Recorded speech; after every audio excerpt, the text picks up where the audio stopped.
अस्सलाम वालेकुम नाजरीन, मैं हूं सैयद जाफर अली बुखारी और आप देख रहे हैं 99 प्लस HD न्यूज़। नाजरीन, इलेक्शन की तैयारियां, अबूरी सेटअप की हकीकत और अगली हुकूमत का राज, इलामा राजा नासिर अब्बास के बड़े निकशाफात जानने के लिए वीडियो आखिर तक देखें। शुक्रिया। अच्छा, अलामा साहब ये बताइए कि वो जो वकला मिल के आ रहे हैं या जो वो मामूल की मुलाकातें हो रही हैं मुज़ाकराती टीम से हट के, उनसे भी कोई पैगाम नहीं ज़बानी तौर पे पहुंचा कोई?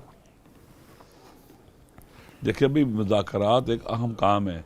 ये खड़े खड़े बातें जो वहाँ लोगों से हो जाती हैं, खान साहब करते हैं अपनी फैमिली के साथ, वो अलग चीज़ है। मगर मुज़ाकराती टीम के पास मालूमात होंगी, वो उन तक मुंतकिल करेगी, उनसे गाइडलाइन लेगी। फ्रीक्वेंटली अगर पाकिस्तान के किसी को फ़िक्र लाहक है, पाकिस्तान को मुश्किल से निकालना चाहता है, तो फ्रीक्वेंटली मुलाकातें होनी चाहिए वहाँ पर हमारी कमेटी की, ताकि चीज़ों को बेहतर से बेहतर बनाया जा सके।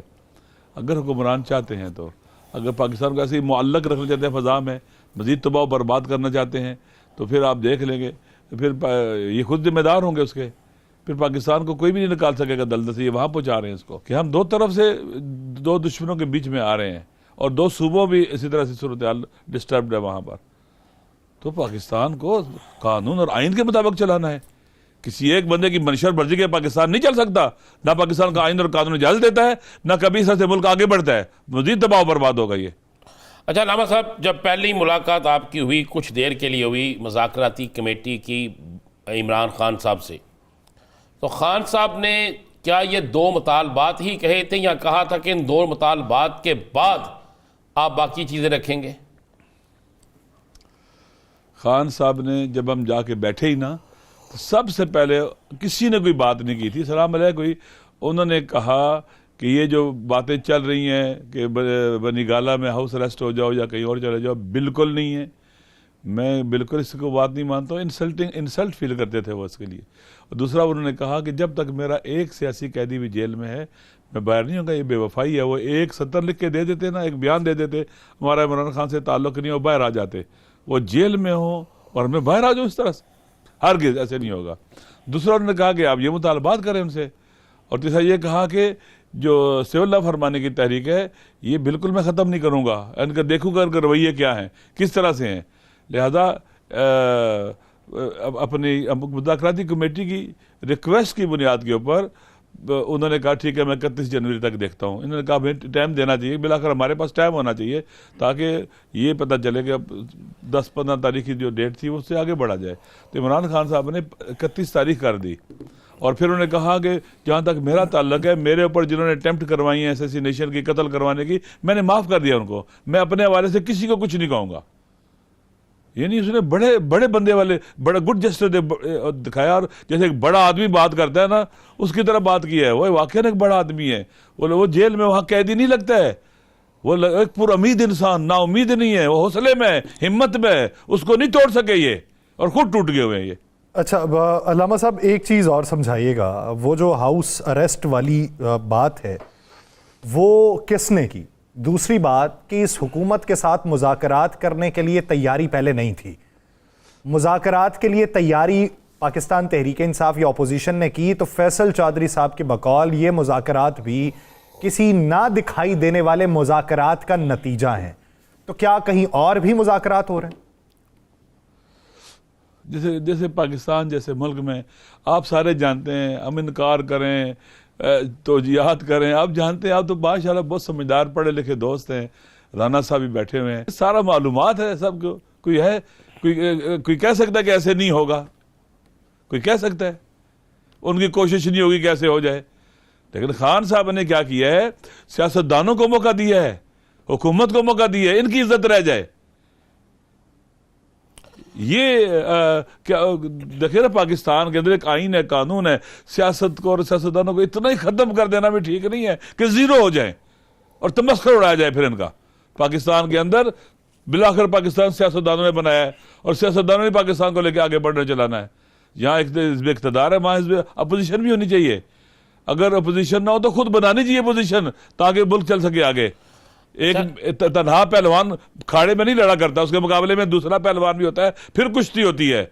दोनों आउट हो जाते हैं। एक अफवाहें बड़ी गर्दिश कर रही हैं, बड़ी तेज़ से गर्दिश कर रही हैं, जिसकी तस्दीक कल जमीयत उलमा इस्लाम के एक रहनुमा ने भी हमारे प्रोग्राम में की, जिसकी तस्दीक मुख्तलिफ जगहों से हो रही है।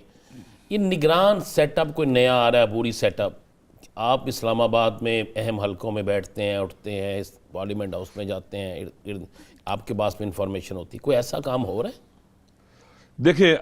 देखिए इस बंद गली से अगर निकलना है तो क्या रास्ते हो सकते हैं?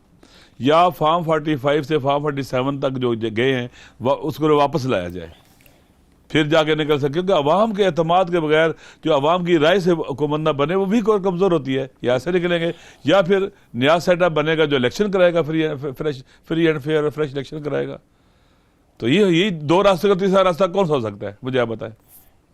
अच्छा सर, अंदाजे लगाए जा सकते हैं या फॉर्म 40 कोर्ट्स के जरिए फॉर्म 47 वालों को नायल किया जाए और 40 जिनको जो जीते उनके हवाले हुकूमत की जाए, अगर नहीं तो फिर फ्रेश इलेक्शन कराया जाए और बुरी हुकूमत, कोई हुकूमत तो बनेगी ना। नजर क्या आ रहा है अलामा साहब, नजर क्या आ रहा है, सुनने में क्या आ रहा है? देखिए मेरे जहन में तो ऐसे लगता है कि ज़हन नहीं, सुनने में क्या आ रहा है? जितना इन्होंने ज़हन से निकाल, सुनने में क्या आ रहा है? मैं भी आप ही की तरह आप ही की तरह सुनता हूं, जो बेस्ट राय हल होगा वो जिससे अवाम का, जिसको मैंडेट हुकूमत को होगा, ऐसी हुकूमत ऊपर आनी चाहिए। वो अगर इलेक्शन के जरिए आ जाए, fresh election, free and fair election के जरिए आ जाए, बहुत अच्छा है। अगर फॉर्म 47 के जरिए आ जाए, बिलाखिर नई हुकूमत आनी चाहिए जिसको अवाम की हमायत हासिल हो, अवाम की बेस पर वो लोग हुकूमत में और अवाम को जवाबदेह हों आईन और दस्तूर के मुताबिक। सर एक चीज़, एक आखिरी सवाल ये मेरी तरफ से कि तहरीरी तौर के ऊपर जो मुतालबात पेश कर रहे हैं वो खान साहब से मुलाकात के बाद होंगे, और दूसरी तरफ ख्वाजा आसिफ साहब ये कहते हैं कि तहरीरी तौर पे ये इसलिए नहीं दे रहे ताकि बाद में इससे मुकर सकें।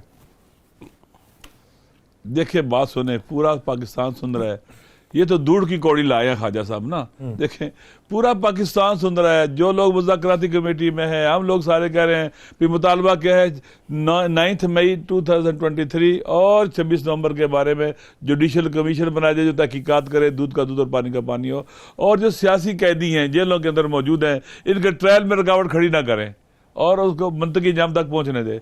ये बातें पूरे पाकिस्तान में कही जा रही हैं, सब कह रहे हैं, सारे लोग कह रहे हैं। अब और ऐसे फरार कैसे होगा इससे? क्या आप कहेंगे ये हमारा मुतालबा नहीं था, ये डिमांड नहीं थी हमारी? या तो आप किसी अंधेरे में बैठ के कर रहे हो, कोठड़ी में कहीं तक बात ना जा रही हो, भाई सबके सामने ओपन है। जब जाते हैं तो इजलास के लिए मीटिंग रूम में तो मीडिया वाले सुन रहे होते हैं, देख रहे होते हैं, बात कर रहे होते हैं, वापस आते हैं तो वहीं पर बात हो रही होती है। तो ये कौन सी चीज़ है? ये तो मेरे ख्याल में दूर की कौड़ी लाए हैं, बस बात ही की है उन्होंने, हकीकत ऐसे नहीं है।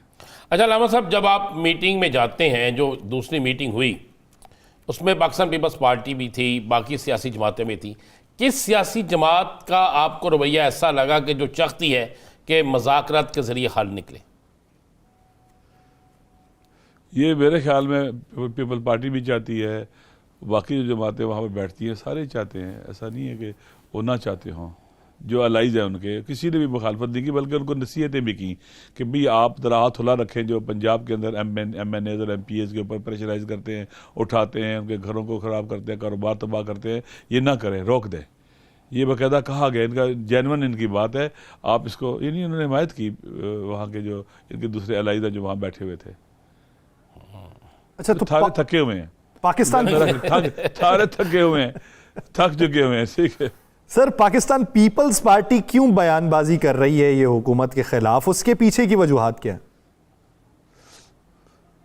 देखिए पहली बात यह कि मैं कोई इतना सियासतदान नहीं हूँ, ठीक है ना, सिंपल सा आदमी हूँ। सर नहीं, आप जिन हलकों में बैठ सर, अब मजहबी हलकों से ज्यादा आप सियासी हलकों में भी बैठना शुरू हो गए हैं सर पिछले काफी अरसे में, तो उससे इतना दानिशमंदी तो सर वजीरक तो बंदा हो ही जाता है। आपने देखा होगा परिंदों के बारे में कि परिंदे जल्दी इसका लेते हैं कि तूफान आने वाला है, और वो जो है ना अपना गांव की तरफ चलना शुरू हो जाते हैं। या हैवान जो होते हैं वो भी बेचारे, तो ये मसले बिलाखिर सियासी लोग एहसास करते हैं कि उड़ने का वक्त आ गया हुआ है, परवाज का वक्त आ गया हुआ है, खतरनाक जगहों से निकलने का वक्त आ गया हुआ है, जाने का।